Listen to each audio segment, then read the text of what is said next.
Hello friends, स्वागत है आपका हमारे चैनल पर। मैं आपको इस वीडियो में ग्रेजुएटी के बारे में वो सारी चीज़ें बताऊंगा जो आपको जाननी चाहिए, जिससे आप जो है इसका बेनिफिट ले पाओ यदि आपका एम्प्लॉयर यानी जहां पे आप काम करते हो वो आपको नहीं देता है। तो आपको पता होगी तो जो है आप जो है ये बेनिफिट ले पाओगे उससे। तो देखो, ग्रेजुएटी क्या होता है, सबसे पहले समझने की बात ये है। तो ग्रेच्युटी एक टाइप का आप जो है बोनस समझ सकते हो, जो कि एम्प्लॉयर जो है अपने एम्प्लॉयज़ को एक लिमिट टाइम काम करने के बाद देता है। ये लिमिट टाइम आपका 5 साल होता है। लगातार आपको कंटिन्यूस 5 साल जो है किसी एक कंपनी में काम करना होता है।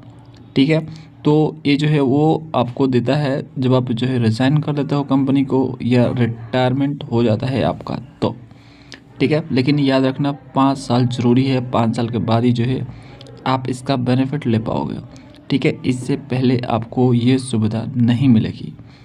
दो फ्रेंड्स, ग्रेजुएटी को देने का मकसद यही है कि जब आप रिटायर हो जाते हो या रिजाइन कर देते हो तो आपको कोई फाइनेंशियल सपोर्ट नहीं मिलता है। तो उस फाइनेंशियल सपोर्ट को करने के लिए जो है एम्प्लॉयर आपको जो है ये बेनिफिट देता है।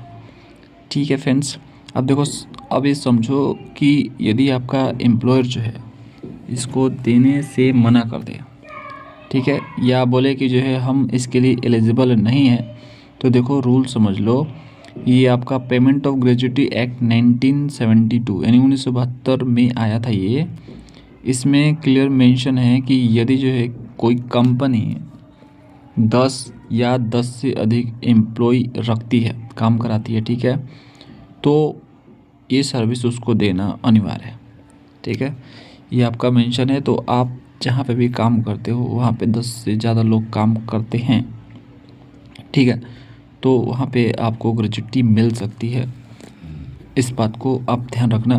तो यदि आपका एम्प्लॉयर ऐसा कुछ बोले तो आप जो है इस चीज़ के लिए आप जो है यहाँ पे पेमेंट ग्रेच्युटी एक्ट 1972 दिखा सकते हो। ठीक है, मतलब उसके बारे में बात कर सकते हो कि ऐसी चीज़ें होती है।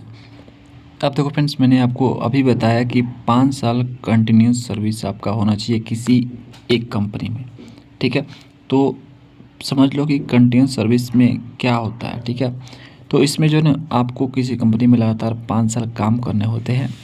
अब देखो, उसमें ये चीज़ें इंक्लूड नहीं है कि जैसे आपको कोई बीमारी हो गई, ठीक है, और या आपने जो है कोई लीव ले लिया, ऑथोराइज लीव यानी आपने पूछ के छुट्टी लिया, ठीक है, या कोई एक्सीडेंट हो जाता है जिसके कारण जो है आप जो सर्विस कुछ दिन नहीं कर पाते हो, तो वो चीज़ें इसमें सम्मिलित नहीं होती है।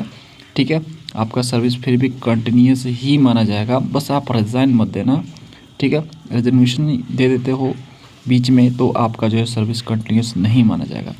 बाकी जो छोटे मोटे ब्रेक है यदि एम्प्लॉयर से पूछ के लेते हो तो कोई दिक्कत नहीं है, उसको जो है कंटिन्यूस सर्विस में ही इंक्लूड किया जाएगा। अब फ्रेंड्स, हम बात कर लेते हैं कि ग्रेजुएटी आपको कब मिलता है। तो देखो, ग्रेजुएटी आपको जो है रिटायरमेंट पे मिलता है, जब सर्विस से रिटायर हो जाते हो और 5 साल से एबव काम कर चुके हो, मैंने आपको बताया अभी। ठीक है, रिजर्वेशन पे भी मिलता है यदि आपने कंपनी से रिज़ाइन दे दिया है, ठीक है, या डेथ हो जाता है या डिसेबलमेंट हो जाता है, यानी कोई पार्ट जो है बॉडी का आपका जो है टूट फूट जाता है, चाहे जो भी कुछ नुकसान होता है, तो उस केस में भी आप जो है ले सकते हो। ठीक है, यदि आप जो है ऐसी स्थिति में नहीं हो लेने के, तो जो फ्रेंड्स आपका जो नॉमिनी होगा वो इस पैसे को ले सकता है। ठीक है, अब देखो, मैं आपको एक चीज़ और बताता हूँ यहाँ पे कि जो ग्रेजुएटी होता है उसके लिए पीएफ मेंबर होना ज़रूरी नहीं है। ग्रेजुएटी एक अलग चीज़ है और पीएफ एक अलग चीज़ है, दोनों का अलग अलग लॉ है, दोनों को एक साथ हम नहीं देख सकते हैं। तो यदि आपका पीएफ नहीं बिगड़ता है तो भी आप ग्रेजुएटी ले सकते हो। बस अब जो है जो क्राइटेरिया मैंने आपको बताया, जो कंडीशन मैंने बताया आपको, वो फुलफ़िल होना चाहिए। ठीक है, नॉमिनी आप दे सकते हो ग्रेजुएटी में, जिसको भी आप जो है नॉमिनी देना चाहते हो, आपके बाद जो है उसको ये सुविधा मिल जाएगी। ठीक है, बस आपका कंडीशन फुलफ़िल होना चाहिए। देखो, जो एम्प्लॉयर होता है ग्रेजुएटी का एक अलग ही फ़ंड जो है मेंटेन करता है, जिससे ग्रेजुएटी वो अपने एम्प्लॉयज़ को देता है, तो उसका एक अलग फ़ंड है। अब फ्रेंड्स, मैं आपको बताता हूँ कि ग्रेजुएटी आपको कितना मिलता है, मतलब वो किस तरह से कैलकुलेट किया जाता है, या एम्प्लॉयर जो है ऐसे ही आपको जो है कुछ अमाउंट धरा देता है हाथ में। तो देखो इसके लिए एक कैलकुलेशन है जो गवर्नमेंट ने बता रखा है, उसी के ज़रिए जो है ये पेमेंट की जाती है। तो मैं आपको कैलकुलेटर ओपन करके दिखाता हूँ, ठीक है। तो देखो फ्रेंड्स कैसे कैलकुलेशन होता है। तो देखो जब आप रिज़ाइन कर रहे हो या जब आप रिटायर्ड हो रहे हो, ठीक है, या आप जो है डिसेबलमेंट, मैंने आपको बताया कोई पार्ट्स अगर बॉडी का जो है ख़राब हो जाता है, कुछ हो जाता है, तो उस समय जब रिज़ाइन रिटायर कर रहे हो तो उस समय जो आपकी सैलरी होगी उसके अनुसार कैलकुलेशन होता है। जैसे सपोज़ करो कि जब आप रिटायर हो रहे हो और रिज़ाइन कर रहे हो तो आपकी सैलरी 15,000 है, ठीक है। अब जो है इसमें मल्टीप्लाई करना है आपको 15 से। 15 क्या है फ्रेंड्स, 15 दिन है, मतलब एक साल में जो है 15 दिन की सैलरी जो है एम्प्लॉयर आपको एक्स्ट्रा देता है एज ए बोनस के तरफ, ठीक है। ये बोनस ही होता है मान के चलो, ठीक है। तो 15 दिन, तो फ्रेंड्स 15 डेज़ की सैलरी आपको एक्स्ट्रा दी जाती है, ओके। तो यहाँ पे 15,000 की सैलरी हो गई, 15 दिन का एक्स्ट्रा आपको मिलता है, इसलिए 15 से ही मल्टीप्लाई होता है, ठीक है। उसके बाद फ्रेंड्स आपको फिर से मल्टीप्लाई करना है कि आपने कितने साल उस कंपनी को दिए, कितने साल जो है कंटिन्यूस सर्विस किया, ठीक है। 5 साल से ऊपर, ठीक है, जब भी कैलकुलेशन होगा 5 साल से ऊपर का ही होगा, तो मिनिमम 5 डालना यहाँ पे ज़रूरी है, ठीक है। तो सपोज़ करो आपने जो है 6 साल काम किया, तो 6 यहाँ पे हम टाइप करेंगे, ठीक है। यदि फ्रेंड्स आपने 5 साल 7 महीने भी किए होंगे तो 6 साल में ही वो काउंट होगा, यदि आप उस समय रिजन दे रहे हो तो, ठीक है। यानी हाफ मंथ, हाफ जो आपका होता है, हाफ ईयर, वो क्रॉस होना चाहिए। 5 साल के बाद की बात कर रहा हूँ मैं, ठीक है। तो आपका सपोज़ करो 5 साल जो है यहाँ पे 7 महीने हो गए या 5 साल 8 महीने हो गए, तो उसको जो 6 साल ही माना जाएगा जब उस समय प्रेजेंट दे रहे हो। तो सपोज़ करो आपने जो है यहाँ पे 6 साल टोटल काम किया, तो 6 से मैंने यहाँ पे मल्टीप्लाई कर दिया, ठीक है।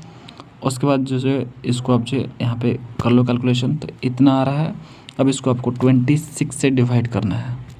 अब बोलोगे 26 क्या है, तो देखो फ्रेंड्स ये 26 है वो आपका वर्किंग डेज होता है। देखो महीने में आपके माना जाता है 30 दिन होते हैं, उसमें 4 संडे निकाल दो, तो 4 संडे निकालोगे तो आपको 26 दिन बनते हैं। 26 दिन की जो यहाँ पे इस तरह से वर्किंग डेज़ के अनुसार कैलकुलेशन होता है, तो 26 दिन वर्किंग डेज़ है, ठीक है। इसको आपको डिवाइड करना होता है इससे, तो जैसे ही डिवाइड करोगे तो आपका यहाँ पे ग्रेजुएट निकल के आ जाएगा, जो कि यहाँ पे देख सकते हो आ रहा है। इस केस में जो आ रहा है आपका 51,923, 51,923 आ रहा है, ठीक है फ्रेंड्स। इस तरह से कैलकुलेशन होता है। जो भी आपका अमाउंट आता है जब आप रिज़ाइन देते हो, ठीक है, तो उसके जस्ट 30 दिन के अंदर ही उसको देने होते हैं। तो ये रूल है, 30 दिन पहले ही एम्प्लॉयर को देना होता है जो भी ग्रेजुएटी का अमाउंट होता है। देखो इसका एग्जेम्पशन लिमिट भी है कि 20 लाख तक जो है कोई भी टैक्स नहीं लगेगा उसके ऊपर। देखो ग्रेजुएटी के ऊपर टैक्स भी लगता है, लेकिन 20 लाख तक जो है आप 20 लाख के अंडर है आपकी ग्रेजुएटी की वैल्यू, ठीक है, अमाउंट, तो उस पर टैक्स नहीं लगेगा। देखो फ्रेंड्स एक और चीज़ मैं आपको बताऊंगा, ये जो सैलरी आपका लास्ट ड्रॉन सैलरी जो होता है, मतलब जब रिटायर रिजाइन करते हो उस समय जो सैलरी आपकी होती है, वो सैलरी आपकी बेसिक सैलरी और डियरनेस अलाउंस यानी महंगाई भत्ता जोड़ने के बाद जो आएगा वही आपको यहाँ पे टाइप करना है। जैसे कि किसी का ना बेसिक 10,000 होता है, ठीक है, 10,000 बेसिक कर लेते हैं, एम्प्लॉयर ऐसे दिखाते हैं सैलरी स्लिप में, 10,000 बेसिक कर देंगे और 5,000 महंगाई भत्ता कर देंगे, तो इस तरह से उनका 15,000 सैलरी होता है। तो ये दोनों चीज़ें जोड़ के ही आपको कैलकुलेशन करनी है कि आपका इतना होगा, ठीक है। समझ रहे हो इस बात को फ्रेंड्स। तो इस तरह से जो है आपको मिलता है ग्रेजुएटी और इतना अमाउंट का मिलता है, ये लेना आपको चाहिए फ्रेंड्स, ठीक है। यदि जो है वो मना करता है और आपको लगता है कि आपने सर्विस कंटिन्यूस 5 साल कर रखा है, तो इस चीज़ के लिए आप बोल सकते हो, कोई दिक्कत नहीं है, उसको देना ही होगा, ठीक है।